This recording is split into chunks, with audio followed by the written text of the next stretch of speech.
What's up, everybody? Welcome back to the Martian and Ozzy podcast. I am the Martian, joined by my co-host, as always, Ozzy. How we doing this week, my man? Loving it. Awesome weather. We're in the MMA season, like I said last week. Hot off a awesome UFC pay-per-view card. It delivered for the most part. I was definitely very interested in it overall, and some fights this week, much lower profile. Probably the Bellator fight is more interesting for some, but yeah, we're in some opportunities here and a good main event between two guys that potentially could see in a welterweight title fight sometime soon. Win or lose, honestly, I think both guys could build up as well, even with a loss. So definitely interested in the main event here.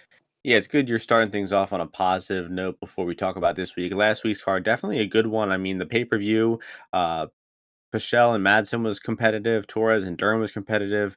Burns and Chimaev was great. Jan and Sterling was competitive. Obviously Volkanovski blew out Zombie in the main event, but four competitive fights that all went to the decision. And I mean, Chimaev Burns, that alone was worth the price of the pay per view. Fight That of was the year amazing. for sure. So just Uh, so much intensity in that fight, and so many stakes, like so much stakes that I just think like the energy level for everybody watching it was just like even if you kind of could think that some other fights this year, like maybe the Arosa, I forget who he fought, Peterson Peterson. fight, yeah, Peterson fight. Even though maybe some people like that fight better, just the stakes here and like all the hype around it, it just delivered so well that I definitely put it at fight of the year for me. Yeah, I mean, I don't really think you could have scripted it much better. I mean, Burns fought well, made a great account of himself. We learned a lot about Chimaev. Chimaev surpassed expectations. Uh, we saw him tested like never before, but somehow we think he's better than ever before too. So, I mean, just no perfect. I couldn't script it any better. And I lost on the event though. Ozzy definitely ended up in the green, minus 3.34 units for me. And what about you? What was your official result? Yeah, and the track results, like, I mean, it's just scraped out a profit overall. I ended up, I was just trying to go with stuff that I felt very, very confident about, but I did have some plays like on Aljamain and some other stuff. But best bet of the week, Mackenzie Dern comes through. Obviously, close fight, but I mean, I think the right girl clearly won. Anyone that I don't understand, like the judging, like how people see these fights, like the things that Tisha's doing, it just is not made for fighting. Like is made for point fighting, taekwondo, karate, all those things. And fighters like her, I think, are getting phased out, and are not getting rewarded by the judges, and I think rightfully so. So one on that one, Fluffy Hernandez as well, and then we both took the L on that Jared Vanderaa fight, which was ridiculous. And then dropped a little bit on Dern inside the distance, but obviously would make that bet again. As soon as she locked herself around Tisha, she had her in immediate danger. And if they fight, um, you know. 10 times, right? She's gonna finish her, I think, more often than she wins that by decision based on that fight. But I was impressed by the fact that how Tisha was able to stay on top and stabilize during that knee bar attempt. I thought she was going to get rolled over a little bit easier, but she was 100% on the defense. And, Dern did her thing, and I'm hoping to ride her all the way to the title, hopefully. So, jiu-jitsu for the win. Yeah, so a few points there. You definitely got the better of the head-to-head exchanges last week. You had Madsen, you had Hernandez, and Aljamain. While I was on the other three, I didn't bet Jan obviously, Yeah, but was I was did more forget that confident. I did end up betting on Madsen. That was a good late ad. For me, I wasn't, when that was like plus 110, plus 105, I didn't really want to do it, but I picked up some plus 120, plus 125 on him late. So that was definitely good. But yeah, that was a good bounce back card for the value boys. I'd want to see the books, like how much liability they had on that like minus 160 parlay that got bankrupted by Jan. I'd love to see Millions, the millions, millions, likely millions, yes, likely millions. and the sports books that ran a promo on it, like DraftKings, for instance, ran a promo like fucking odds boost or something, 20% odds boost on that. So they probably cleaned up even more. So um But last thing I'll say is I did think that Tisha won, and we did get lucky on Dern. So, um, She shouldn't win, dude. There's no way she won. She didn't land. Watch um, that first round again. She barely lands any. Dude, thing. Like, she kicked her in the tits like 5 times, dude. She won. what the you score? I like. How do you score that? Like, I don't understand how people score that. I'm getting pissed off with the kicks that land on like the arms and the hip and shit like that. Like, I don't score that. I don't care what the MMA judging says. Like, I don't really score that all too much unless literally nothing else happens, which What, is what happened in the co-main event with Aljamain and Jan in that first round. But Dern was landing punches on her, and I don't know. I feel like Dern clearly won. I think that event really highlighted that like judging and rounds are just so subjective and like no one will ever agree. The criteria sucks, the judges suck, fans suck. Like everyone, we always talk about rounds and who won this rounds, and we just never get anywhere. And it's just, I mean, it's getting to the point in MMA where like if you think the fight is likely to go to the decision, you have to be less confident in that fighter because the judging is just getting so inconsistent I and agree. I I agree. mean, it's just getting wild. But You know, if like half your strikes are like inside leg kicks, if you're Tisha Torre, like they better be looking strong. If they're not looking strong, I'm gonna start docking you points, honestly. Like if you land like 28 kicks in like a round and clearly they don't have any effect on the other person, I gotta not value them. I just have to. I don't know. That could be wrong. Big John could have a fit. I don't care. Um, but it's enough about last week. Let's get into this week, which happens to be, I think, one of the worst cards I've seen in the past several years. I mean, just nothing to really look forward to in this one. You know, hate to shit on these guys too much. Obviously, we haven't seen the fights. They still have potential to be entertaining, but just low stakes fights, stuff that doesn't really matter. A lot of fighters that, are just completely irrelevant. I guess the main event is a good fight.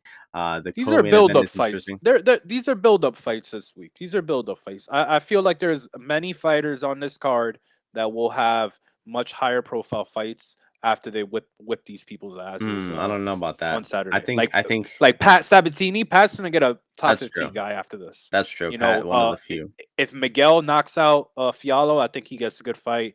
But a few. There's a few in there. Um, with that being said, let's get right into this bantamweight division.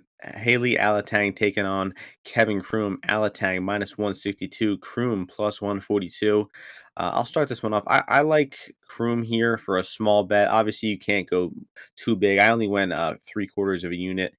Obviously, the guy's got 14 losses. He's cutting down a bantamweight here, and we just saw him get dropped at 145 too. So, I mean, obviously, the chin has to be a bit of a question. He can be taken down as well. Alatang does have a decent wrestling background, for a Chinese fighter, and I think that that's going to be Alatang's path to victory here. The easiest one definitely is going to be to try to get takedowns, but his top game is not that good. Kroom is dangerous with some submissions. I think Kroom will be hard to control on the ground.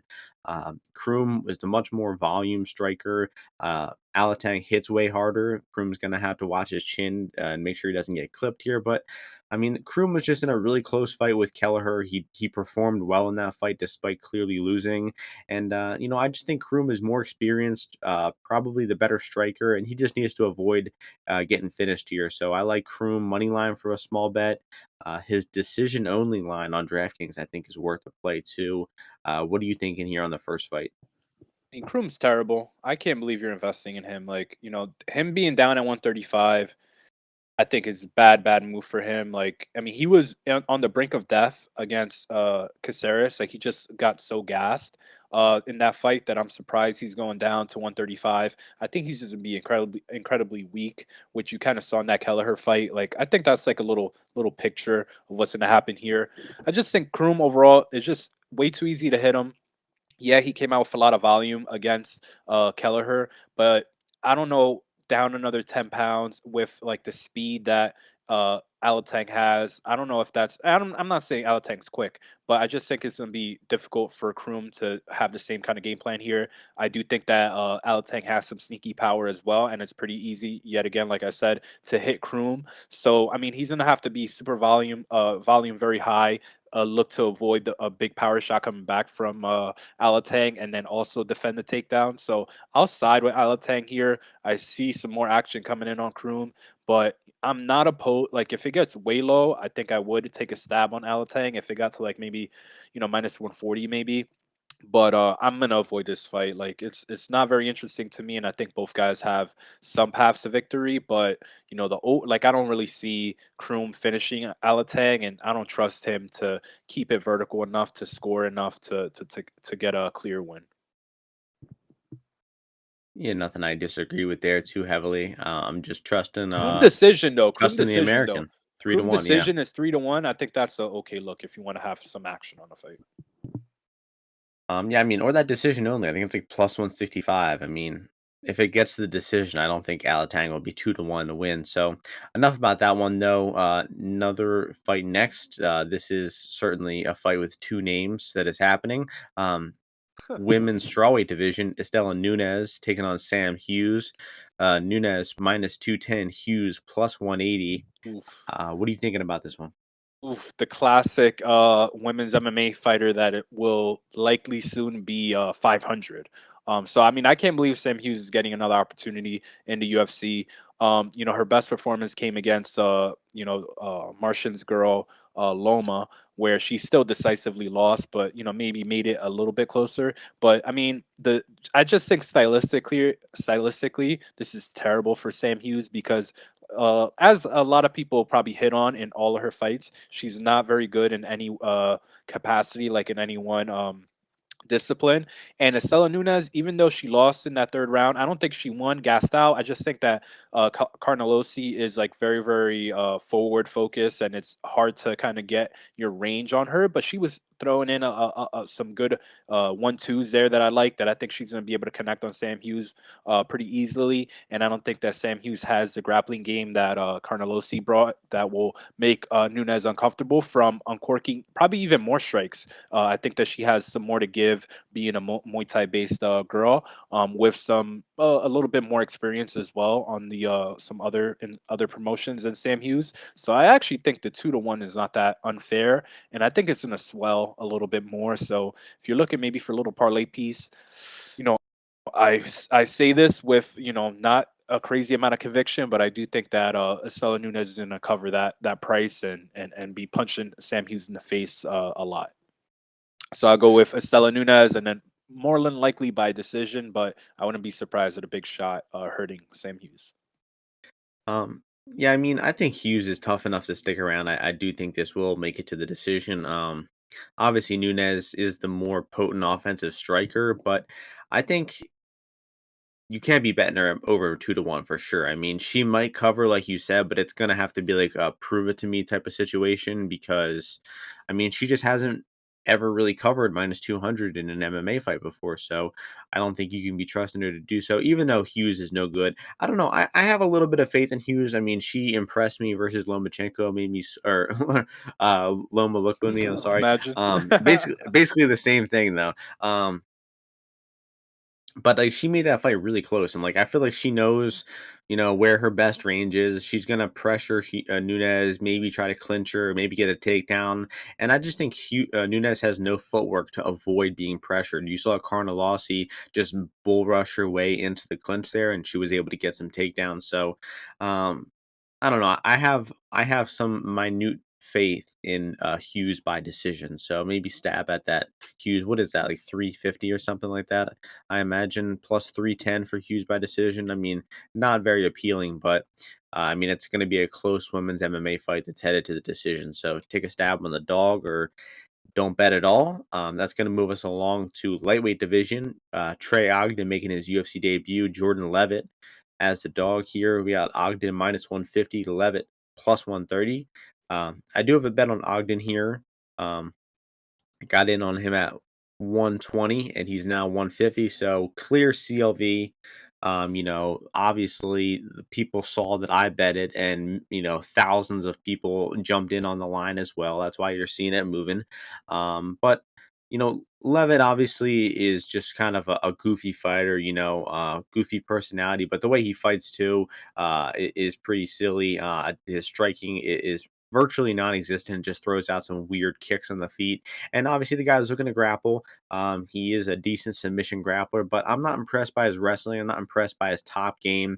He's not the type of guy to take you down and to pass and to solidify a position and to get a submission that way. He kind of just snatches submissions in weird positions. So I mean, he's good at that. He's opportunistic, but Ogden, I think, has the tools to outstrike him on the feet. Clearly, I think Ogden's jab will be landing, and I think Trey will just outstrike him. And you do see Trey looking to hit takedowns in a lot of his fights, and I definitely think he has the wrestling skill to take Levitt down. It's just a matter of can he avoid that guillotine, that front choke, which we have seen Ogden caught with a few times by Thomas Gifford of all people. He got guillotined by Thomas Gifford 2 times, so that's a huge red flag. But going back and rewatching those fights, I think that Ogden has made some pretty clear improvements since then. He's training with Kraus out of Glory in where Kansas City, I think.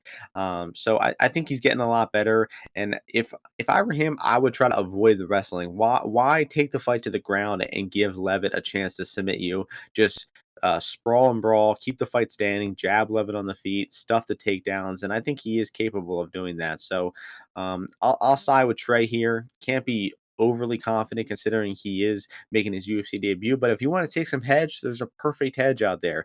It's Jordan Levitt by submission at plus 380, which I think is very generous. So Levitt sub combined with Ogden money line, I think is going to be a way to guarantee some profit on this fight. Yeah, earlier in the What are you week, thinking here, Ozzy? I was feeling this Trey Ogden side, and I was thinking that, I mean, that he would, I don't know, find a way to win. I don't know how, but like either by top gaming, Levitt, or maybe just keeping it on the feet. But this guy's stand up sucks. Like he's definitely not comfortable in striking, like exchanging punches. I don't like how he stands and everything like that. But the same thing goes for Jordan Levitt, right? Obviously, this guy is terrible on the feet as well. But like you said, this guy, I mean, he knows what he needs to do to win the fight.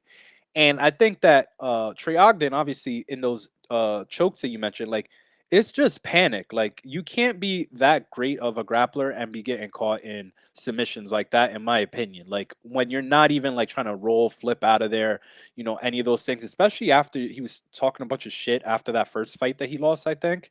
And then in that subsequent fight that got him into the promotion where he fought that guy JJ Ostovich or whatever. I mean, JJ just, I mean, his grappling is just not there at all. I think Jordan, if his cardio is any better, I think that he's going to be able to take Trey Ogden down at some point. And then the issues I think will happen if Trey tries to get up incorrectly. So, I mean, I'm not going to have a bet on this fight on the money line side. I do think that that Levitt submission no line, that thing that has, I think that's a good value there because he has a few different submissions that he's able to lean on, from top control, front headlock, or potentially taking the back. I think that's an okay side to be on if you want a little play here. Ogden, I think at this price here, you're kind of getting into territory where I think he's a little bit untrustworthy. Like I don't think that he's gonna fight that optimally. But I do think that he has the ability to get on top of Jordan and replicate the Claudio Paulus game plan, but I'm not sure if he's going to be able to get a finish here unless Jordan is tires out significantly. And like the line is moving in his favor for sure. I do think that he was the right side earlier, but I do think that there's some value opens up on Levitt soon. I just think that he's going to be able to take Trey down because I really haven't seen too much of Trey's defensive wrestling. So I'll probably just side with Jordan here just to oppose you, just to give us a little a little heads up action. But no money line bet for me. Yeah, I mean, Levitt sub was 170 against Puelos, 200 against Sales, and now all the way up to 380. I really don't get it. So, um, that's enough about that one. We got another interesting fight, I guess you could call it. Heavyweight division, Martin Buday making his UFC debut. Chris Barnett, the legend. Um, Yeah. I'm pulling up the lines on best fight odds. We got Buday minus 230, Barnett plus 195. What are you thinking about this slop fest Um, heavyweight fight? yeah, I mean, people obviously going back in for the fade of Chris Barnett, which I remember last time, I was at the event where he spinning heel kicked what's it called? my boy Volante, two back-to-back awful performances by Volante. But people were very confident in getting that win in the last one, and obviously it didn't go their way. But the issue with him is, I mean, he's terrible. Like this guy is not a good heavyweight. He doesn't like he's not as imposing as you would imagine he is. And he's fought pretty low level competition overall. Like Chris Barnett, definitely best guy he's ever fought. I mean, Chris Barnett's got a lot of experience, like just across promotions, across continents. Like he's fought a lot of different guys at heavyweight. And I mean, that Rato fight you saw, he was hanging in there for the most part. I think Bidet, the most likely finish would be him getting on top, but then again, he's like not that strong of a grappler. Like he might just look to clinch Chris Barnett, although he is 265, so he is like a big dude.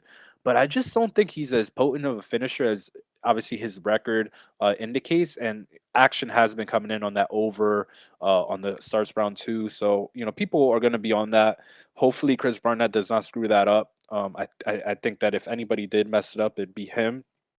I got no confidence in this dude, Bidet, to go out there and put a licking on Barnett early. So I'll side with that total over, but I would not. I don't trust this dude Bidet. Like I wouldn't touch him at any of these prices. So, but people laid a good number early, I guess. Yeah, I'm in agreement with pretty much everything there. I mean, Boudet, his money line price has gotten out of hand. I'm on the starts round two here. Did get that at minus 125. It's already at 135, but I still think there's some value there. I mean, Boudet to me seems like he likes to lean on guys against the cage, kind of slowly open them up, grind them out. Obviously, he finished his contender series opponent right at the end of round one, but he also has several opponents that made it into round two. A really terrible opponent, Dietrich, that made it into round two. And Barnett, I mean, he's tough. He's not really looking for a way out. He's not really that like the Charles Bennett tier of fighter yet. But he definitely doesn't really seem to have any way to win the fight, in my opinion. Barnett, I mean, huge size disadvantage.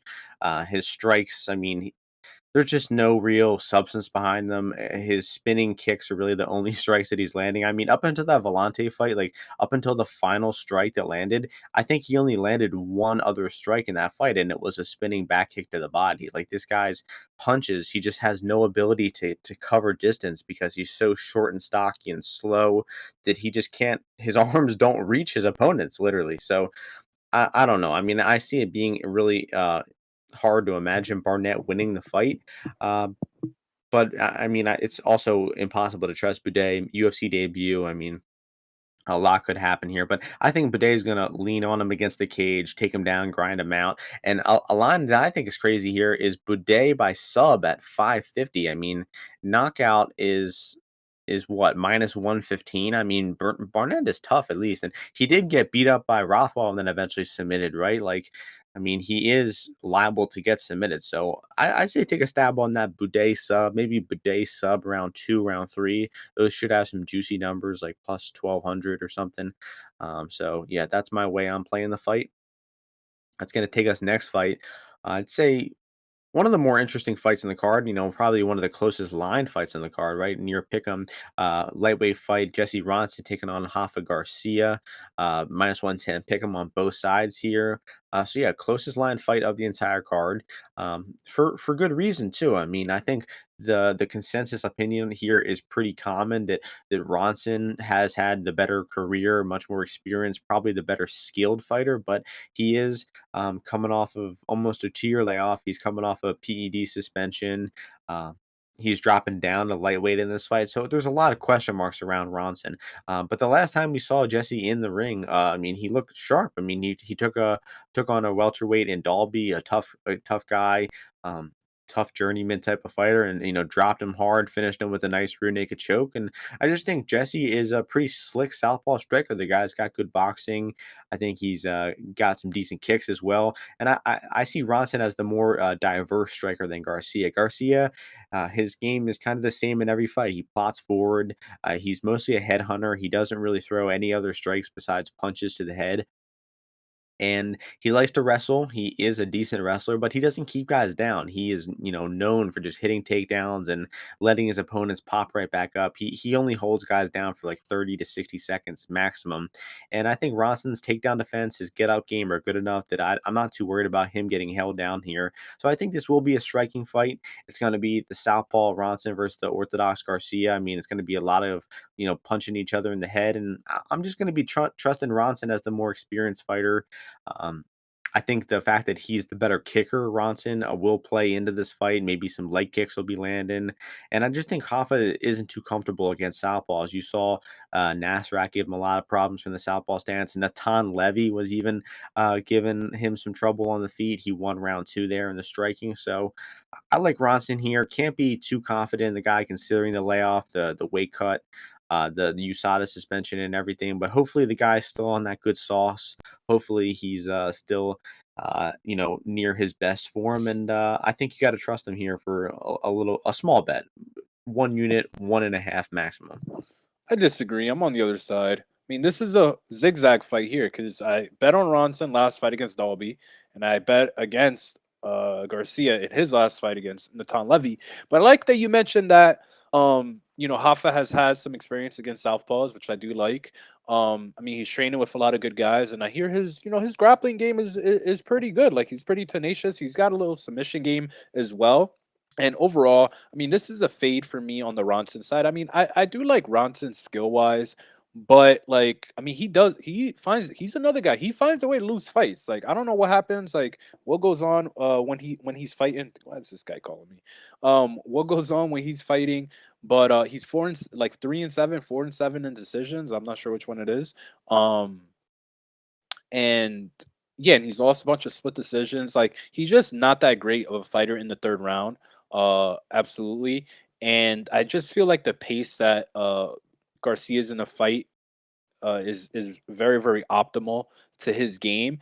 And with Ronson being out for like 2 years almost, I think that I don't know if he's ready for the fight at lightweight. Also, he's been guy that's bounced around the weight classes often. But I feel that if this is fights going to decision, I think that the wrestling of Rafa Garcia is going to be able to win him rounds here. And then I think on the feet, like early on, I do think Ronson could, maybe look pretty good. But I think that the transitional fighting that they're gonna do is gonna favor Rafa Garcia. I think that Ronson's liable also to like dive onto a neck, like go for a guillotine when he's getting taken down and stuff like that. That'll cause him to get stuck on his back. And I just feel that American wrestling, that American wrestling, I should say, is going to be too much for Jesse Ronson at the end of the day. And Rafa Garcia is just super tough. I don't think that he's going to get hurt with anything Ronson's throwing at him.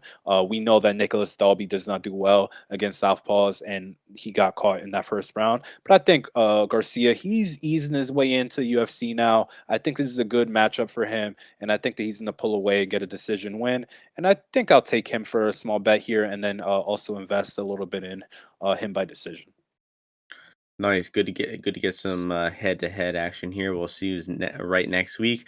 Next is a fight that I don't think we'll spend much time on. The biggest favorite on the card in the lightweight division, Jakar Close taking on Brandon Jenkins. Jakar minus 800, Jenkins plus 500. What are you thinking here? Horrible fight, horrible fight. I think this is a gift from the matchmakers to Jakar Close for the stuff that happened to him with Jeremy Stevens. I mean, I'm not betting on this fight. Like, I heard some people say that maybe you take Jenkins KO because it's like 10-1. And Jakar has been hurt and stuff. And like, I mean, if your back and your neck is getting herniated off a shove, like maybe you're getting a little bit fragile. Maybe stuff is catching up to you. But I just think Close is gonna kick this guy's leg. He's gonna throw jabs. He's gonna, win he's gonna be cage pushy. Like, I'm not. This is gonna be the bathroom break fight for me. I'm much more excited about this next fight than this one. So I'll keep it short there. I think I'd probably lean towards someone Jakar finishing Jenkins, because was it Jenkins? No, Jenkins flying knee a guy in one of his fights. It wasn't him. I don't remember. But Jenkins, I feel, is a guy that if you do attritional work to him like calf kicks and body shots, I think this guy will fold. So I'll pick Jakar, hopefully by finish, so we could get on with the card. Yeah, I mean, I'm in agreement there with everything. One thing though that Jakar said is like he's still dealing with like severe injuries from that shove. Like I don't understand how you can just admit that in a in an interview and just be, oh yeah, I'm fighting like completely injured. But I mean, Jenkins is terrible. But Close is a guy, no pun intended, always in close fights. This guy's always going to decision. He is always getting taken down. He gives up his back a lot. I mean, for a guy with a college wrestling background, he's not a good wrestler at all. So I don't know. I mean, it's definitely a dog or pass. I mean, Jakar is not a guy that has ever covered minus 600. So obviously betting him is out of the question. It's money line, Jenkins or pass. And then you just look for a prop in this fight. Like you said, I could see, Jenkins wilting late like he did against Zurong. And he got subbed by Zurong there, and close by submission is 13-1 on Bet Online. So that seems like a decent, That flyer, sounds good. a That decent sounds good. flyer Something bet. to root for. Yeah, Yeah, yeah. something to root I mean, for. there's no real path to it hitting, but I mean, it also isn't out of the realm of possibility. So, um, next fight, women's bantamweight division. Actually, a rematch here. The Battle of Sweden. We got Penny Kianzad taking on Lena Landsberg.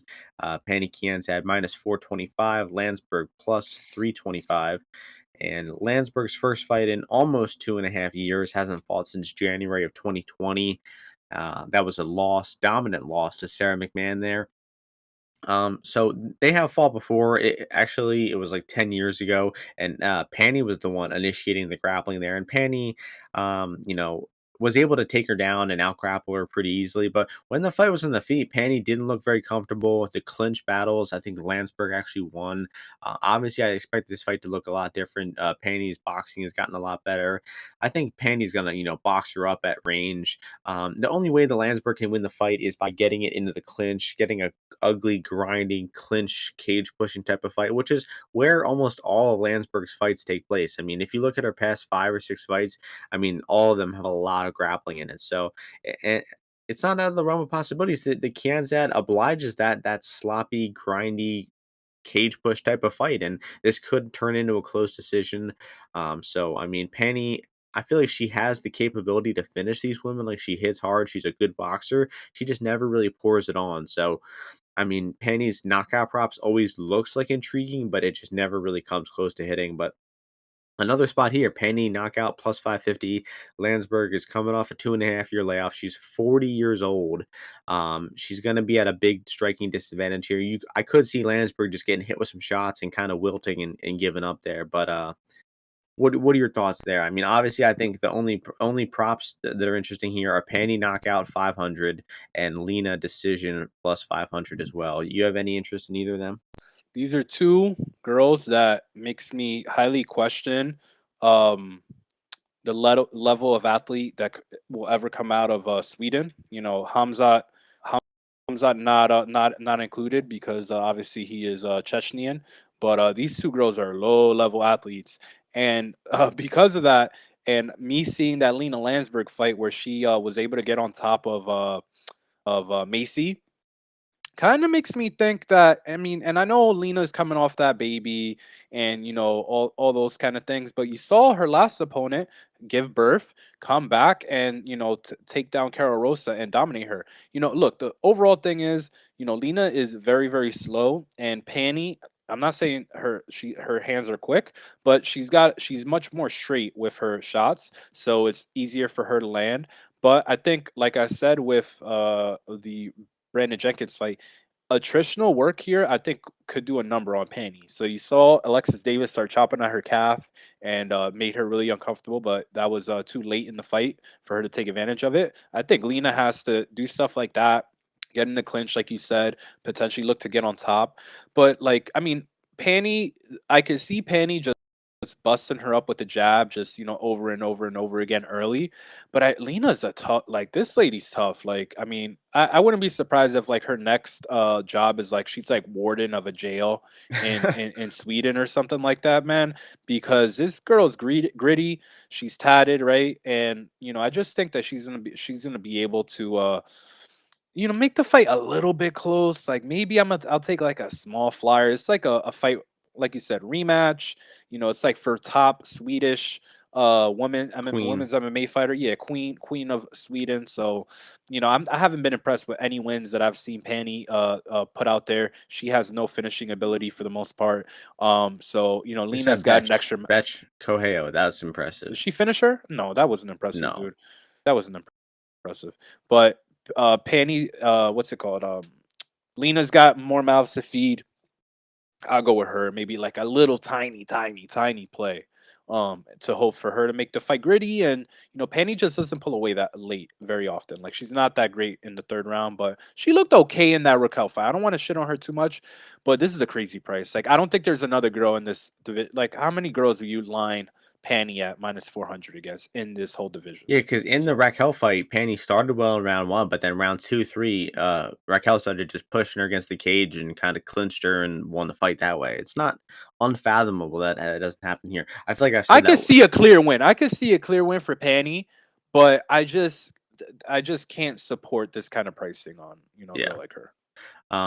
But I hate to be mean though. Looking at Lena's Instagram, I mean, she looks really old. Like she I just need to looks look. like an old. I haven't done any of my Instagram capping on this fight. There's 14 fights on the card, so I'm gonna do some of that just to make sure. Maybe I won't touch. What's the name? Lena. Babies I make you mean, old though. Does she look in shape? she's not really posting her body that All much. right.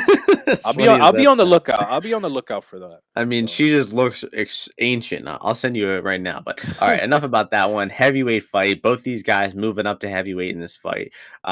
Should be an incredible fight. Devin Clark, William Knight. Devin Clark's the favorite, -180. William Knight's +155. William Knight just got his ass kicked by Max Grishin, and what is it? Less than 2 months later, he's already back in there. Um, I said the same thing about Hansen last week. It's like they lose a fight and they think, oh, if I change my weight class, that'll fix everything. I don't need to improve my skill at all. I don't need to get better as a fighter. Let me just change my weight class and get right back in there. I think this is a terrible strategy, but uh, I think it's your turn to start this one off. You Yeah, want to sure. talk about this one Sure, for a little yeah. bit? So I mean this is a this is a funny fight because the fact that both these guys are a heavyweight now, I just think is hilarious. Um, but I mean, I really want to bet on Devin Clark, like I really do. Um, because he's used to fighting guys like I mean he fought Alonzo Menafiel. I mean, this is like a circle jerk between these guys. And they're just like, all right, you guys just fight a heavyweight. We were gonna set you guys up at light heavyweight, but just do it at heavyweight. And Clark was like, all right, sure. So I mean, I really want to bet on Devin Clark because I feel like on the feet, like I mean, he's not good on the feet, but like he'll stay defensively sound. Obviously, he took a beating from Kudilaba in the last fight, but grappling wise, I mean, he's just so much more technically above William Knight in the wrestling sense that I really want to bet him. But I mean, you just have like pictures of William Knight just like a William Knight fight just ending chaotically and him coming out with a win. And I like rooting for Thick Willie. Thick Willie and I, we're in the same fraternity. All right, I'm not gonna tell you which fraternity at it, but we're in the same. So I want him. I like Are you for him to branded? succeed. No, but I'd like for him branded. I'd like for him to succeed. But I do think this fight, one, I'm gonna tell you right now, I think it's gonna go the distance because Devin Clark, unless Devin Clark's dad like really, really, puts that energy or maybe goes in there to fight for Devin Clark, like I just don't see Devin Clark having like the intent on the on hitting Willie to finish him unless he gets some like flat on his back, like bottom out, something like that, which could happen because Willie, what he does is he does the big maneuvers in the grappling, which could work out right against Alonzo Menafield. It kind of worked out, but it could also end very, very badly where the guy is able to counter you and get to an angle, which I think is what is going to happen here. I think I see a lot of Devin Clark being behind Willie here. I see a lot of like clinching here, Devin Clark with the underhook, trying to get to his back and stuff like that. So, I mean, at -170, I actually think that's pretty fair, like to get in on Clark. And Willie, I mean, there's no way Willie's gonna win a decision here against Devin Clark. Like, I'd be flabbergasted if that happened. Like, Devin Clark should retire if he loses by decision. But the books got that price like that. I think that Devin Clark's a good money line play, but you just gotta try to lay like as little juice as possible because Willie could definitely, detonate on his shin. But after that Kudalaba fight, I think that Devin's gonna be more timid and not give as many opportunities, and I think he'll end up winning the fight, likely by decision. I think I owe thick Willie here an apology because looking at his Instagram, I mean, this guy is active in the gym. A lot of footage of him doing MMA stuff. Also, I mean, this guy is like lifting an insane amount of weight every day. I mean, he's squatting 585 pounds on Instagram, and I don't know. I think he's definitely going to be the better suited guy for heavyweight, right? Obviously, he weighs more muscular. I mean, I could see him being a harder guy to take down and hold down. I mean, we saw Brundage take him down, wasn't able really to get any dominant offense off because he's just so explosive and hard to hold down. And he's got that short, stocky frame too. And I don't know. I feel like that's going to be hard for Clark to get takedowns here. Knight should have a pretty, I'd say 15-pound weight advantage, although that is to be determined. But I could see Knight weighing in at like 245, 250 here, while Clark is probably going to be in like 225, 230. So I mean, obviously the logic and the skill points towards Devin Clark winning the fight, but like you said, I mean, Knight's fights just end chaotically. He's always got that bonk, that power that he can just end dudes with. And Clark has been bonked several times throughout his career. I mean, the dude's chin is not good, and I don't know. I feel like a lot less needs to go right for William Knight to win the fight. While Clark likely needs to win 2 out of 3 rounds, he needs to get takedowns, he needs to stay safe on top, and I mean, obviously, he could do that. He does have the better skill, and logic points to him winning the fight. But I don't know. I'm weary still. I think Knight could pull this off. The heavyweight move, I think, is a little better for Knight. So I would be weary. This is not a fight I'm really interested in betting at all. So I do agree with you what you said about the decision for Knight. I mean, that seems really unlikely. So you might as well take Knight by knockout if you're taking him plus 360. You get an extra $2 for his knockout prop. So I think that's the way to play him. Enough about that one though. Next fight, welterweight division. Interesting fight, late notice fight here. We got Odgen-Leavitt making his UFC debut, taking on Mounir Lazzez. Lazzez is the favorite, minus uh, let's see, 185. Lusa plus 160. And I think Lusa is probably going to be the side here. Obviously, we have to say that he did fight on April 2nd, so 2-week turnaround here, and I don't like that because I just don't think the MMA fighters' bodies are meant to fight 2 times in 2 weeks like that. Especially considering he went the full 15 minutes. He didn't really take any damage in that fight, but he cut weight. 2 weeks ago, he fought the full 15 minutes. His body peaked out during that time, and obviously, you got to think he took a few days off after that, didn't train, was eating unhealthy, and now he's got to get right back in the mix. Start dieting again, get that weight down, cut the weight, and then go another full 15 minutes potentially.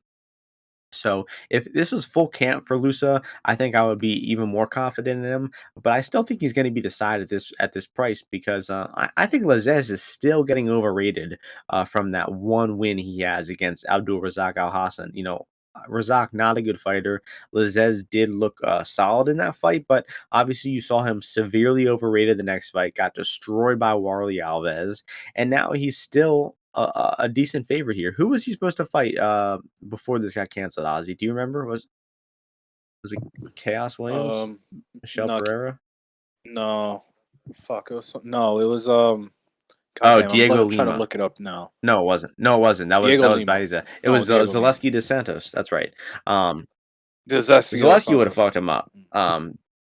But I think Lusa, what I see from Lusa is just a smart fighter. I mean, the guy knows how to bank rounds. He knows how to conserve energy. His striking isn't the highest volume, right? He's not looking to throw a whole lot of strikes in the feet. He's mostly looking to wrestle, take you down, lay on top. I do see a little bit of lay and pray from him, but I mean, fuck it. The guy's winning rounds. He's winning decisions. He's conserving his gas tank well. I just think he's fighting with a very risk adverse, smart approach, and I think that that's a good fighting style. I mean, not all fights are going to be entertaining, but he's going to be winning fights, and I think that he can take Lazzez down. We did see Lazzez taken down by a guy named Van Dijic or something like that in one of his recent fights. So I'll take Lucy here. You can't be overly confident. Because of the really short notice here, but I think he's got the wrestling to give Lazzez problems and to win 2 out of 3 rounds for a decision here. Yeah, I like Lusa here. I mean, this dude Lazzez just not good, man. Like he came into UFC off the Saudis got him in here, or whichever. There's a sheik that is in his camp. I'm pretty sure they got him in here. And he sucks. I mean, he's not good. He got taken down by Al Hassan, who's got no cardio. And Lazzez was able to take the subsequent next few rounds. It's his first fight, I think, like outside of the what's it called, like being over there in the you consider the Middle East.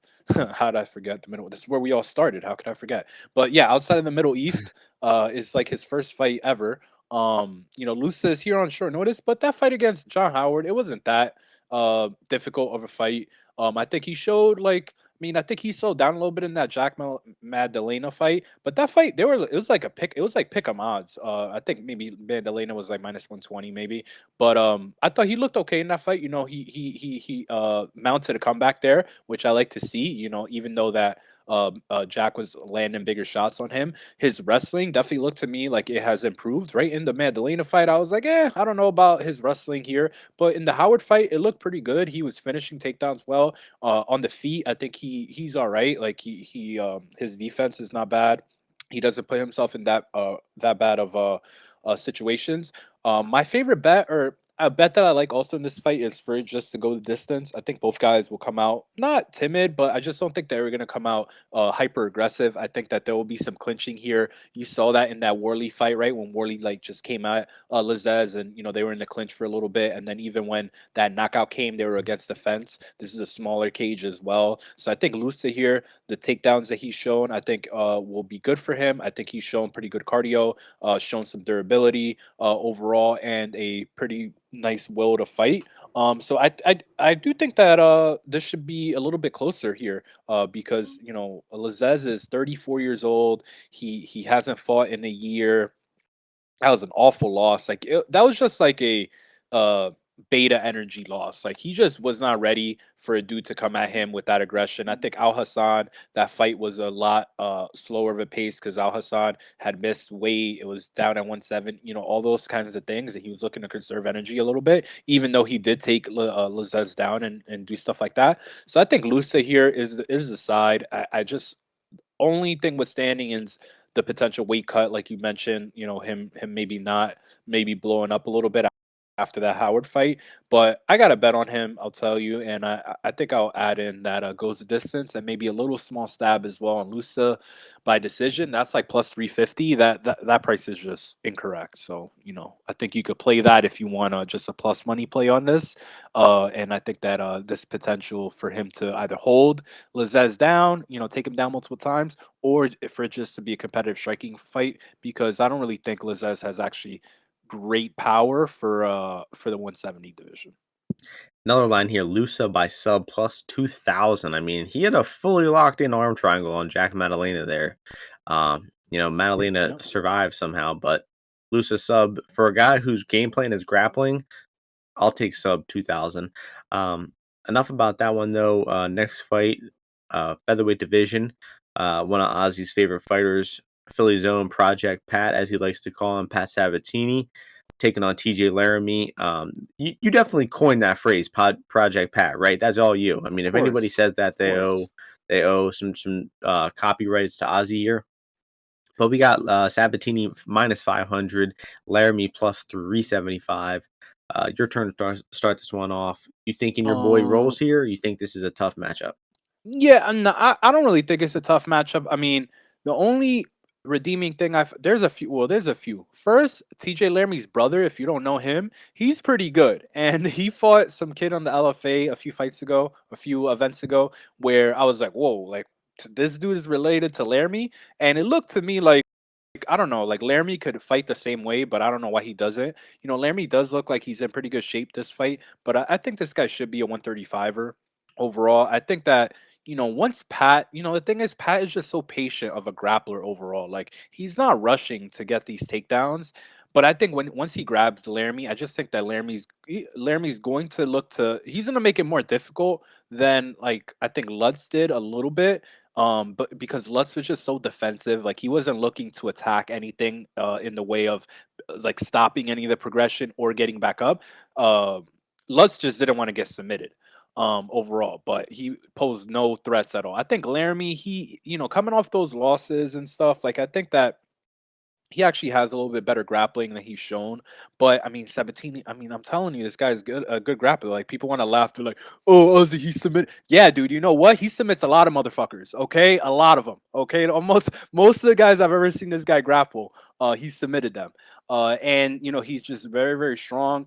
He's got great cardio as well in this 145 division. I mentioned he could go down to 135, but at 145 without sucking himself out as much, he just has much better conditioning, very, very strong into the third round. So I think he's gonna squeeze TJ Laramie at some point, put him down on his back, and then work his way to the finish. I don't know at what round it's gonna come in, if it's gonna be very, very quick. I mean, Pat by submission, I mean, that's plus 175. That's not great. I usually like above a 2-to-1 on a submission specialist, especially given that Laramie's a bit mobile on the feet, but the issue is that his strongest points have been his grappling. Like he's always gone to grappling, or very often has gone to grappling, and obviously that's not going to work here at all. So I think Pat probably cooks this guy and finishes him later on, because I think Laramie's a little bit of a quitter. Like the fact that he tapped to that choke by Minner so quickly, very, very bad sign here. But I mean, I may fight this. These odds have swelled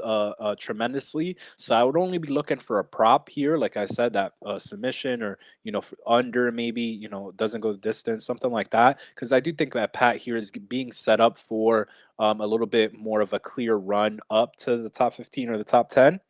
And I think that he's going to be looking for a finish here, if you know what I'm saying. So yeah, I look that way, and pick Pat pretty confidently here to win. But as parlay fodder, even now, at minus 500, that's a little steep. Yeah, I mean, I guess the money line's a little steep, but I also really don't see any advantages that Laramie has in this fight. I kind of just see him as a worse version of Sabatini all around. Um, Guy's got a really weird frame too, kind of like a short, chubby frame. I don't really know, but I mean, he did look in good shape. If you saw some pictures of him on Instagram, he does look like he's in much better shape than in the past. So maybe we're writing Laramie off too early, considering he did just have a really bad loss to Minner. But still, hard to imagine him having much of a path in this fight. The props, I mean, Laramie sub 3,500. I mean, you can't be too wrong on that. I mean, it's a fight that I think will have a good amount of grappling. We did see Pat get caught by an omoplata once in his career. Another It was prop an is armbar. it was I think it was an omoplata. It was like a straight armbar though. He broke his arm.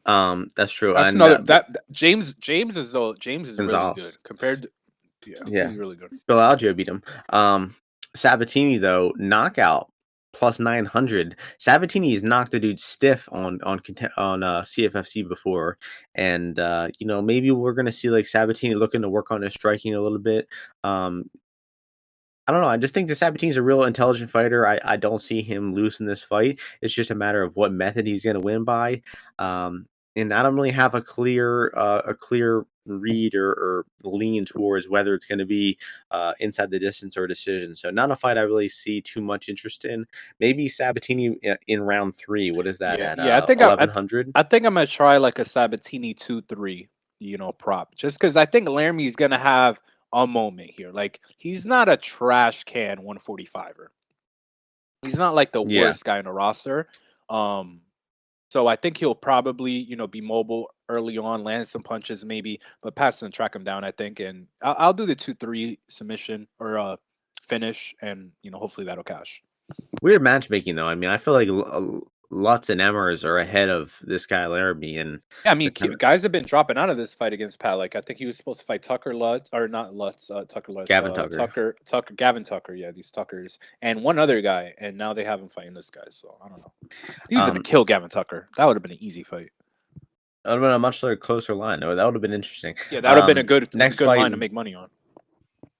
Next fight is the worst fight on the card by the worst fight ever, possibly, because it has Wu Yanan in it. And this is women's bantamweight division. Bueno Silva taking on Wu Yanan. Same line as the last fight, -500, +375. You got to give some credit to Laramie because he has a better chance to win at +375 than Wu Yanan does. But I mean, Wu is so fucking terrible. Literally one of the worst fighters that has ever made it into the UFC. I mean, the UFC should feel embarrassed that they continue to give this woman fights. And I just see no upside for Wu. Bueno Silva is gonna butcher her on the feet, right? We all know that. I mean, Bueno Silva hits much harder. The only way that Wu can win is grappling, and Wu couldn't even out grapple Jocelyn Edwards, who was one of the worst grapplers on the roster, as we saw in the Rose Clark fight. So, I mean, I really think Wu has no chance outside of some armbar miracle. And the only way that you can bet this fight though is props because obviously you can't take a -500 women's money line.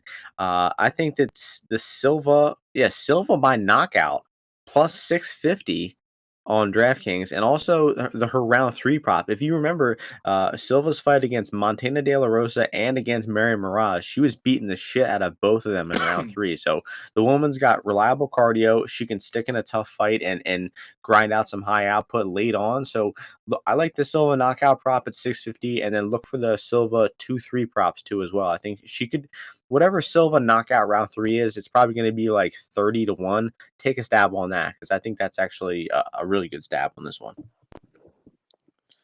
Yeah, funny fight. I'm a fan. I'm a fan of Bueno Muyan. Silva. Uh, Obviously, no Bueno Silva, and obviously I'm a fan of Gloria De Paula. So I mean, that's my dream. I got dibs on that. If anybody if they're ever looking to experiment, I got dibs. But um, I just think that Wu I, I don't know could she do something to make this fight a little more dirty? I don't think so, but she has had some kind of close fights overall.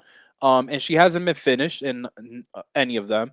And they're hanging this plus 160 or 165 on Silva to finish her, which I do think is possible because Wu, like you said, she's really bad grappler. Or not that she just puts herself in bad positions, and Bueno Silva will go for the guillotines. She'll go for that front choke, and she'll throw up arm bars, she'll throw up submissions. So I mean, I kind of want to back Bueno Silva to submit her or something like that, but I just can't do it at it's plus 300 on FanDuel, which is not bad, but I feel like they're trying to bait me a little bit, in there, because Wu I mean she could, I guess, if Bueno Silva's trying to go for submissions, I wouldn't be surprised if Wu's able to stay on top and not get submitted, if they did fall to the ground. But I think Bueno Silva would eventually get up because Wu can't hold her down, and then they're gonna keep fighting from there.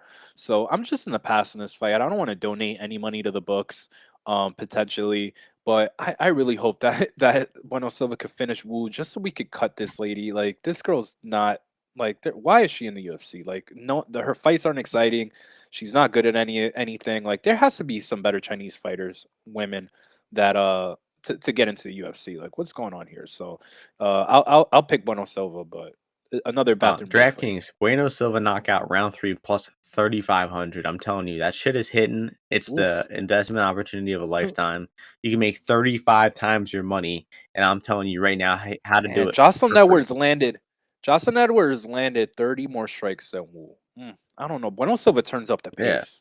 Yeah, maybe a little stab on club and sub. I'd just be Oh so yeah. pissed. But plus 700 for KO is pretty good. Next fight, sort of interesting fight. I mean, this card sucks, but these the last three fights, I guess, aren't bad. We got the welterweight division: Miguel Baeza -185, Andre Fialho +160. Fialho let us down a little bit against Pereira. Started well, ran out of steam there. Oh You god. got any faith in Fialho here, or what's your read? both these guys, both these guys tremendously let me down in their fight because obviously I was on Andre Fiat, he was looking great, plus 250 dog against Pereira, and then fell off a cliff, and then that third round ended up being close, and then Baeza I backed him small against Chaos, and then I invested in him live because I thought he was looking good in that third round. And he's like, oh, you know what? I'm gonna just keep. What was it? He just kept throwing leg kicks. I don't know what happened there, Yeah, yeah. but He he got should have leg won that kicked and fight. then knocked out. Yeah, he should have won that fight, and he put himself in danger. And I mean, bro's got to chill. Is the main crux of it. Like, use more skills than leg kick, left hook. Like, come on, man. And this guy's got a jiu-jitsu black belt. I was skeptical a bit of his jiu-jitsu black belt. Maybe I still am. I'm not sure, but I think Andre Fialho, honestly, his fate is the same as another Sanford guy, Sean Soriano. And like I maybe it's just these guys can't win UFC fights. Like, it's just not meant to be. And Henry Hooft going into that third round against Pereira, he's telling him, he's like, hey man, like this is nut basically this is nut cutting time. Like, this is like the where the fight is won. And he just couldn't get it done. I think this is a good matchup overall. Both guys are strikers, have good some pop on their punches, have good leg kicks. And I mean, Andre Fialho showed a decent chin overall, so I do think it's going to be a little bit difficult for Baez to get him out of there. And I don't really agree with this KO line being so low. Excuse me, for Baeza. But I think I have to avoid this. I feel like this is a very high variance fight. There's potential for Baeza to, push Fialho back with his jab and leg kick, and then shoot in on a takedown. And from there, Fialho has shown he's a little bit weak on his back. He's not the worst. Like, it's not like it's an insta sub for Baeza, but he's shown some susceptibility. Like, he fought that guy Glyco in PFL. I think he was getting taken down for the majority of the 2 rounds there. But then again, Baeza's not reliable to go for the takedown, and if he doesn't, I think this fight is kind of close because it's just like a Muay Thai kickboxing fight from there, and Fialho definitely has the ability to win that, especially given that Baeza is not that high of a pace fighter. I feel like he throws strong strikes out there, but he's not gonna really drown you overall. Like, you're gonna have opportunities to hit him back and put the fight back on your script, like you saw that Santiago Ponzinibbio fight. So I think I just avoided this fight overall. If you're playing like DraftKings, I think you'd have to have some of both of these guys in your lineups. But yeah, maybe a live entry here again. Like, if one of these guys, depending on how the fight's playing out. But pre-fight, I'm just gonna avoid it. Yeah, I mean, I don't have too strong of a conviction on this one. My read on Fialho though is he's probably like a no scorecards type of fighter because it seems like he's winning most of his fights inside the distance, and he doesn't have the best round winning ability, doesn't have the best cardio, and he could have won that fight against Michel. It just really took his foot off the gas, didn't have much success outside of round one, um, but he was like minus 260 or something at the end of round one and then just completely fell off a cliff there. So, I feel the same way about Baez that you did about Chaos. I mean, I did think he was coming on well in that fight, but you're right. He just needs to, fight a little smarter, stop getting in such chaotic exchanges. He was in that wild fight of the year against Ponzinibbio. He got a little too confident in his chin, and then Chaos Williams hit him with some shots and knocked him out. So Baeza, his chin though has always been a little suspect. He got rocked by Matt Brown. I feel like he might have gotten rocked before the UFC too. So, I mean, Fialho does have the power to probably hurt this guy, but I feel like outside of a knockout, I don't see Fialho winning the fight. I think that if it makes it to the decision, if it gets into the second half of the fight, that should favor the Baeza side. And he just has much more strikes. I mean, he has good leg kicks. He really did, hurts guys' legs with those kicks as the fight goes on. And didn't you say something like Fialho didn't throw like a single kick at all versus Michel Pereira? Like I don't know he why. just What like was going on there? he just threw punches the entire time. The It guy's was offense just terrible, isn't dude. that good. It was Yeah, so I terrible. just feel that Fialho's not that smart of a fighter. He could win by finish. His no scorecards is plus 170. I think that is off. I mean, I don't think this fight 2 out of 3 finishes for Baeza. I don't think that's right. I think it's Plus more like 170 for no scorecards, you said? yeah, that's what That it makes is. no sense. I mean, Um, Fialo's not winning a decision. He's not winning a yeah, decision. I agree, and it might even be a different price on DraftKings. Let's see what it is. DraftKings, we got Fialho plus 150. So yeah, bet online is the way to go. Fialho no scorecards. That's what I bet against Pereira too, and it worked out fine. Oh, nice. Refunded the bet. So, um, next fight. Middleweight division, right? Interesting fight here. Two UFC fighters making their debuts, fresh off the Contender Series. Two of the more interesting prospects they signed from the Contender Series. We got Omargadzhiev. I nailed that prediction, and then we got Kyle Bohayo. the R's are silent. You guys got to remember that it's not Borralho, Bohio. Uh, Omargadzhiev -131, Bohio +111. Ozzy's been getting on me for my pronunciation lately, and I think I did the necessary research this week and I nailed the pronunciation. Would you agree with that? Yes, very. I can't say that Russian guy's name, so you got that shit. Yeah, you could just call him Omar probably. Yes, Omar. But I think it's funny how like his first name is Gadji, and then in his last name also has Gadji, but whatever. So to me, watching their last few fights, I'm a little more impressed with Bohio, honestly. Omar Gadjiev, I mean, all three of his fights, he's taking the guy down, dominating them from top position. He got mounted crucifix a few times, was smashing dudes. He looks, pretty solid on top. He knows how to pass. He knows how to do some good ground and pound. But just the guys he's fighting are no good. They go right down from the first takedown. They don't have any ability to get off their back. So sure, Omar Gadjiev looked good, taking them down and smashing them, but the guy hasn't faced any resistance. We have no tape of the guy facing any resistance at all. That half-ass knee bar that he hit on the Contender Series, that shit was weak. I don't understand how that guy tapped so easily to that. He didn't really have any resistance to that knee bar. He just let his knee get torn up there. And Bohio, his most recent Contender Series fight, I don't really draw much from there, but the Aaron Jeffrey fight is the one you really got to take a look at because Jeffrey is a solid middleweight. I think he'll probably be in the UFC in the next 12 months for sure. And Bohio showed a really well-rounded skill set there. I mean, he got the better of the striking exchanges. Fast southpaw on the feet, got some nice boxing. Doesn't really have like a reliable offense, but when he throws strikes on the feet, he looks good. Good technique. Just looks pretty smooth throwing strikes. And then Jeffrey attempted to get some takedowns. He attempted to push the fight against the cage, and Bohio spent some time with his back against the cage, but he defended well. He knew how to get off the cage. He circled well to get back to distance, and then he also hit some own offensive takedowns and did some good work from top. So to me, I seen Bohio fight the better opponents, show the better, well-rounded skill set, face a little adversity, and keep the fight going. And we also seen Bohio win 3-round decisions. He has a 5-round decision win, so I think that he's a little more proven late in the fights. And I'm just skeptical of Omar Gadjiev. I just don't think the guy's fought in any good competition.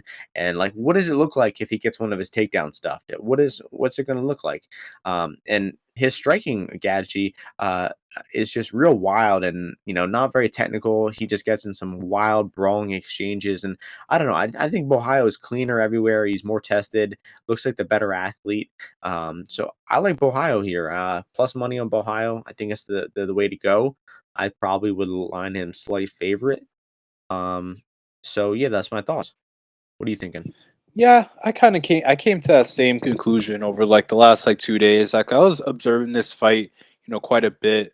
Like you said, Gaji, like some of these guys that he's fought are just not very good at all. The last guy he fought before his Contender Series fight, was a kid who was like 20 years old at the time, and Gaji couldn't even finish him, on the ground. I don't think the guy was like a little scrambly on bottom, but overall, you just could tell that Omar was much stronger than him overall, and was able to like circle around his guard and stuff, but not able to find a finish. And other than that, I mean, his level of competition and the activity and all those things are not very high overall. This guy is a little like I don't know. He looks a little pudgy to me at 185 as well. And overall, I like what I see from Kyle. Coming into this UFC career here, I think this guy, southpaw striker, obviously, pretty nice reach overall. He's well rounded, right? You saw in that Aaron Jeffrey fight, Aaron Jeffrey was grinding him against the fence, but two things: one, Kyle comes out really hot in that fight. I think he's circling around very quickly. He's snapping off some good hands there as well, and I think it intimidated Aaron Jeffrey, and made him choose to do that grindy, clinch style fight. And you saw that judo come out at one point where he lands a throw, Kyle that is, lands like a Uchimata or a Haragoshi. I'm not very good with my Japanese, even though they stuck me in there freshman year of high school. I hate them. But yeah, so What, he you landed a learned Japanese in high school? yeah, I walk into freshman year of high school. They give you your, your schedule and stuff, your program. And first period, what do I got? Japanese. I was like, God fucking damn it. It's terrible. So, but then I changed it to Spanish, but that was a tough year. So yeah, so I think he showed that those throws in there.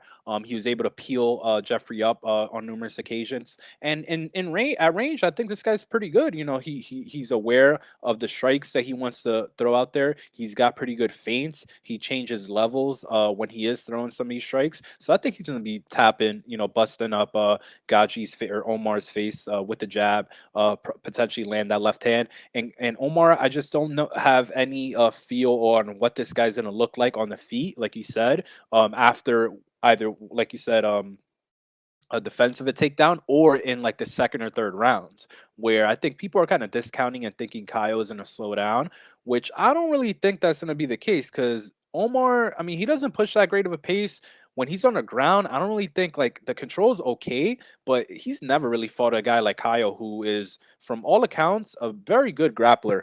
And I think he's gonna be able to use the cage to get up. I think Omar, he push like that's how he gets his takedowns, like against the cage and stuff like that. I think Kyle's gonna be able to keep an underhook, work his way back up, and I don't really see Omar finding a finish over Kyle. I'd be very surprised at that. So I'm leaning towards the Kyle side. I'm gonna take him. I think this line potentially could flip or go to pick him here.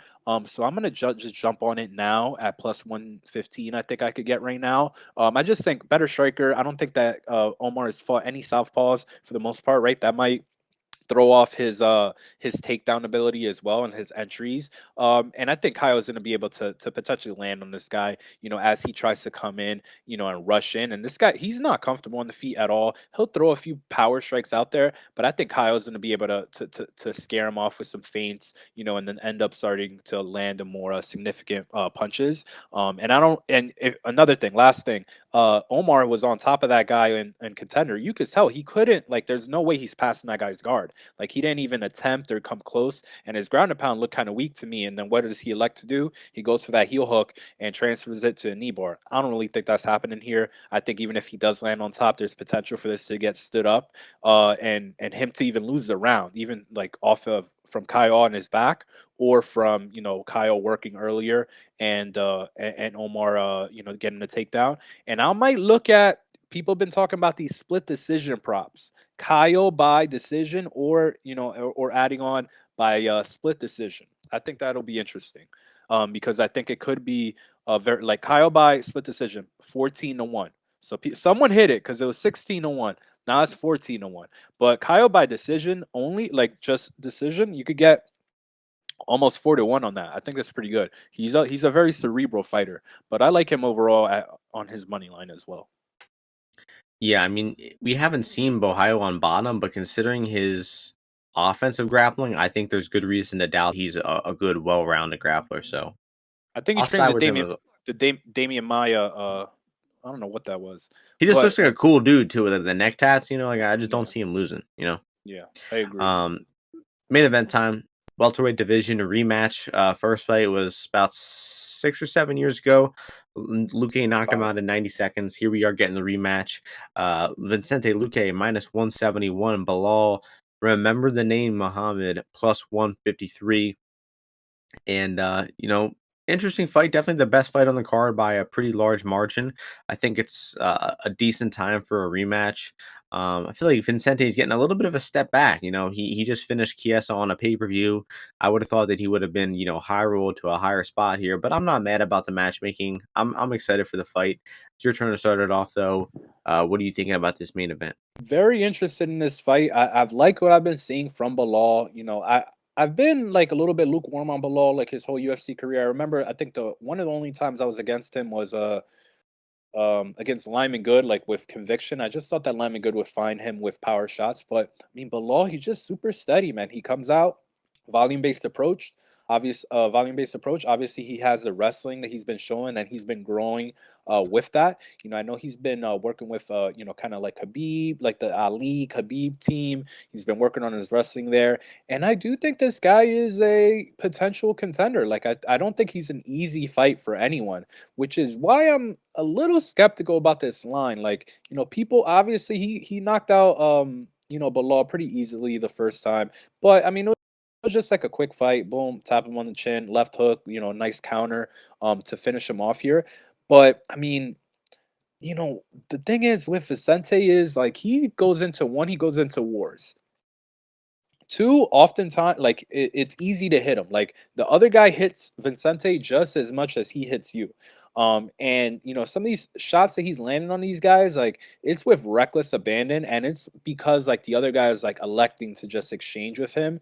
And I don't really think that Bilal is going to do that necessarily. And I think that Bilal is much more adept at like putting the fight, like I say a lot of times, on his script. Like so, if you guys are exchanging, he's very good at timing when he wants to go in for a takedown and then completing those. And Vicente, I don't think he's got very good takedown defense overall. I don't really think he even like I think he's almost at the point where he like doesn't even care. Like you shoot a takedown on him, he's like whatever. Like he might not even wrestle that much and to defend these takedowns.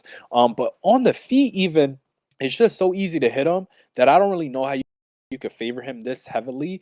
And added to the fact that, I know Vicente has some late finishes, like some round two finishes, some round three finishes, but I just think that he's not going to be able to finish Bilal as this fight goes on because Bilal, his pace just stays so steady that, once he's able to draw out some of the strikes from Vicente, put some strikes of his own on him and probably, ground Vicente in these early rounds, I just think a lot of the gas is going to come out of Vicente. I think he's riding high off of that win over Chiesa, where, I mean, that was just an embarrassing performance by Chiesa. I thought it was more what Chiesa did wrong than what Luque did right. And then you look back at some of these other fights that he's had, like he went to war with Nico Price, right? A lot of guys that are very they don't bring a layered approach, right? Like, what the hell is Tyrone Woodley gonna do to you at this, point in your career? You know what I mean? Like, like Randy Brown? He's just looking to strike with him. The one time Randy Brown did look for a takedown, what happened? He put him, flat on his back. Mike Perry, Derek Krantz had this guy's back, for in the first round very easily, and then he gassed and gave it up. Brian Barberena, he's going life and death, like they were going at it, in that fight. And Barberena, like again, not no takedown. So he's not fighting guys that have have a multifaceted approach. So I'm leaning Bilal side pretty confidently, just because this is a 5 round fight. And I just feel like people are seeing that first fight where he landed a big shot on him. But other than that knockout, Bilal's gotten stunned a few times, but he's stayed in there. Like Lyman Good hurt him, like I mentioned, but and obviously the Leon Edwards fight that showed that was like a little bit awkward for Bilal just because but Leon was so quick and that he's much faster than him and being a southpaw as well. I think it was a difficult style matchup for Bilal, but I don't think this is a bad style matchup for him. I think he knows what's coming at him. I think he knows what he needs to do. I'm not liking that the Ramadan thing. Like, what's going on with that? Like, is he gonna weigh in at 10 a.m., 11 a.m., and then hold the weight until 7 p.m. at night? That's kind of scary for me. But I saw someone post that Ramadan fighters that have fought during Ramadan are like 15-2, and both losses are by Al Hassan. But that's very subjective. Like nobody knows like who's observing like vehemently and who's not. And I don't even know if Bilal's gonna chug a water after, right? Like come on, Allah, like we're trying to push Muslim culture, right? Like let the guy drink a little bit of water. But I don't Allah know. should make exceptions for high level MMA I fighters, in my agree. I opinion. wholeheartedly agree. And I'm rooting for Bilal.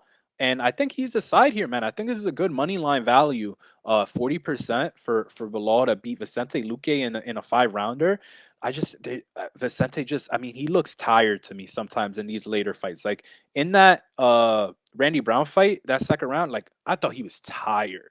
and like once that fight came around, and just Nico Price was just so easy to hit. I don't know. I feel like Bilal is much more of a difficult puzzle for a person like Vicente to figure out, and I'm gonna side with him. Obviously, I could be eating crow because Vicente could finish anyone, right? Submission or with his hands, but I like Bilal in this spot. I'm gonna back him here, but I'm waiting Silk because people are still betting Vicente. I'd love to get like a plus 175 on Bilal, and I'm gonna be waiting, but I'm definitely gonna be backing him on the money line. Yeah, I mean, a lot of good points being made. I mean, listening to Ozzy's thoughts, I mean, I definitely agree with a lot of them, and I think I see the Bilal angle more so than I did just from my original opinion. So first off, the Ramadan thing is weird. I really don't think that he's weighing in and not rehydrating for 8 to 10 hours. I mean, that would be ridiculous. That would be dangerous. I don't know. I mean, I would hope the guy makes an exception and fucking starts refueling before that. Um, so I don't think Khabib and Islam and them fight during Ramadan ever. I don't think they've ever done that. Um, so maybe Nope, Bilal is just they built don't. different. Maybe Bilal is. He has done it before. He Oh, said he several has. fights. He took a few fights, but like the first his UFC Several debut fights against Joe Bilal has Ban, fought he did during that. Ramadan. So um, I don't think that's a real like factor you have to be worried about for Bilal here personally. Um, like I don't think he's losing the fight because of Ramadan, honestly. But the first fight, Bilal gets caught with a picture perfect left hook. While he's throwing like a leg kick and he gets dropped hard, and we really haven't seen Bilal hurt that badly since. I mean, I think Jeff Neal hit him a few times and dropped him, like you said, Lyman Good hit him, but the guy has been notoriously durable. Honestly, like he's really hard to finish, hard to even hurt. I mean, the guy has a blockhead, and just super resilient. And I think that the Luque fight the first time. I mean, I definitely don't think that he knocks Bilal out. 10 times out of 10, obviously. I mean, it happened the first fight in 90 seconds, but we could see this down the line be that outcome might have been an extreme outlier after we see this fight this weekend. So, I mean, Bilal it seems to be coming into his own right now. I mean, I think Bilal is definitely at his all-time best, while Vincente is weird, man. I mean, I feel like he varies a lot fight to fight. Some fights he looks really good. Some fights, he's dropping off. I mean, I think the past few years we've been seeing like hot and cold from Vicente. Obviously, going life and death with Barberina and Mike Perry and even Nico Price. Had some close moments versus Chiesa. Obviously, got taken down earlier there, but recovered really well. So I mean, the guy is never winning fights very clearly and easily. I mean, I'd say Randy Brown is the easiest win he's had in the past few years, and even that wasn't one way traffic. Um, so.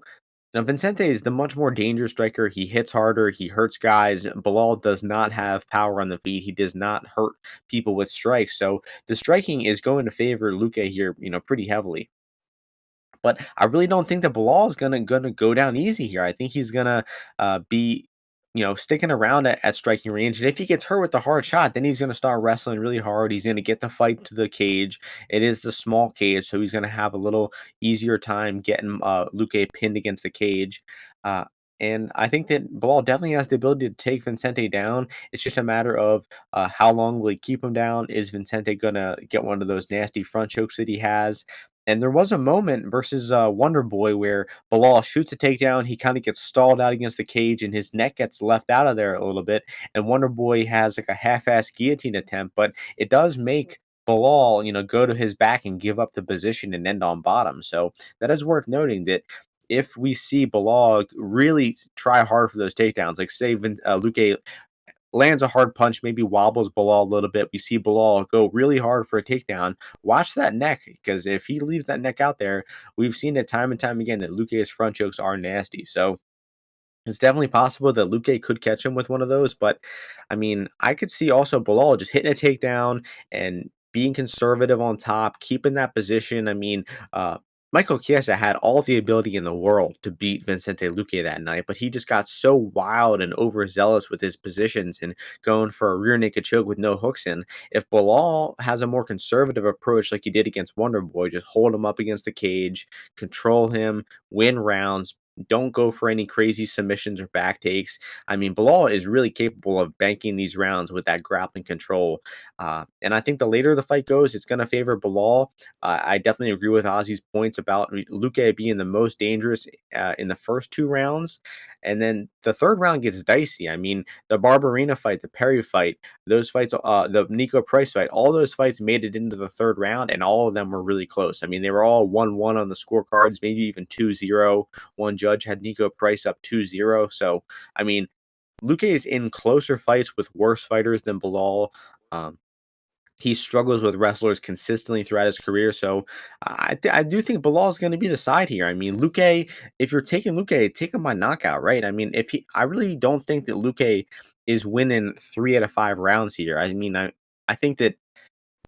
I mean, you probably agree with that too, Ozzy, right? I mean, it seems quite hard to imagine Luque Absolutely. winning 3 out of 5 rounds. I mean, if he's I winning don't, man. rounds, go ahead. No, I was just looking, just a prop. You were mentioning to Bilal 4-5 decision. Man, Bilal round 4, round 5. They're almost like 30-1. Yes, 36-1 on FanDuel for round 5 finish. 32-1 for round 4 That's finish. I'm insane. gonna take Yeah, those because I really feel if Luque gets stuck on his back in round 4 or 5, and Bilal has gas left, there's a high chance he could finish Luque. Just because I feel like there's could be, it's a main event fight. It's gonna be back and forth. So I do see potential for Luque like having a big round, like a round 1, round 2, round whichever is hurting Bilal, putting him on skates maybe, but maybe like draining that gas tank, and then we see a comeback victory for Bilal. So I'm gonna have some of those late yeah, props it's for good sure. prices. But yeah, I mean the fight not going the distance, is you got to lay a little bit of juice. I don't love that, but I just feel Bilal's this. I like Luque inside the distance plus 120, Bilal or the fight just overall not to go the distance minus 150, 135 some places. This line is the line tells me for me that Bilal's the right side on this Yeah, I fight mean that only gives Bilal like a 10% chance of finishing according to the line, right? in a 5 round fight. Yeah, that's all. And Bilal Yeah, in a five decision round fight. only minus 125 on DraftKings. I mean, I think if this fight Oof, goes to the I love five that. rounds, it's got to be 65% for Bilal minimum. So, yeah, I'm in agreement here with you on Bilal. I definitely think you've increased my conviction in it, and I like Bilal 4-5 decision, Bilal decision only, and those late 4-5 props, like you said. So I guess we're going with remember the name to pull off the upset in the main event here, Vincente's record in decisions, a sparkling 2-5. and one of those was a nail biter against Mike Perry, right? What Yeah, in a yeah, fight he could split have decision lost. win over Blake Curry. Yep, yep, Um, yep. So I think the Bilal's the right side here. All right, and that's going to do it for this podcast. We got through all 14 fights. Now that is time for our best bet parlay of the week. You What go are we doing this? first. What I'm going first. Okay, being Yeah, put on the spot. I'll go. Man, this is tough. I'll go with that starts round 2 in the Buday Barnett fight. starts round 2, Bidet Barnett. All right, you can find that at a few books, DraftKings, FanDuel, Bet Online, some of those. So I was between taking. I had 3 ones that I was gonna do. It was either Garcia, Kyle, or Bilal. Okay, I'm gonna avoid Bilal just because I know that fight is very contentious for a lot of people. I'm gonna stick with the Kyle side. I just think overall the style here for Kyle and the matchup for him that he's gonna bring into this fight. I think he's gonna be able to pull out a win here, and I'm super skeptical about Omar overall in the UFC. Like I think this is a flame out Russian. I don't think like if you give him tough fights, and I think this is like a tough prospect fight for him. And I think that Kyle should be this should be flipped over. I think Kyle should be like minus 125 over Omar. So let's go with that. So we'll go with Omar or Kyle and starts round 2. And what do The you say in Buday the Barnett, in the Barnett which fight? comes out All to right, sounds plus good. 280, minus 132 for mine, plus 116 for Aussies, plus 280 prop there. And that's gonna do Let's it. go. Rough card, but we got through it. Still some interesting betting opportunities as always, and that's gonna do it for the podcast. So thank you for tuning in. Make sure you're liking, subscribing, following us on Twitter, and we'll see you before the next UFC card next week. Peace out, everyone.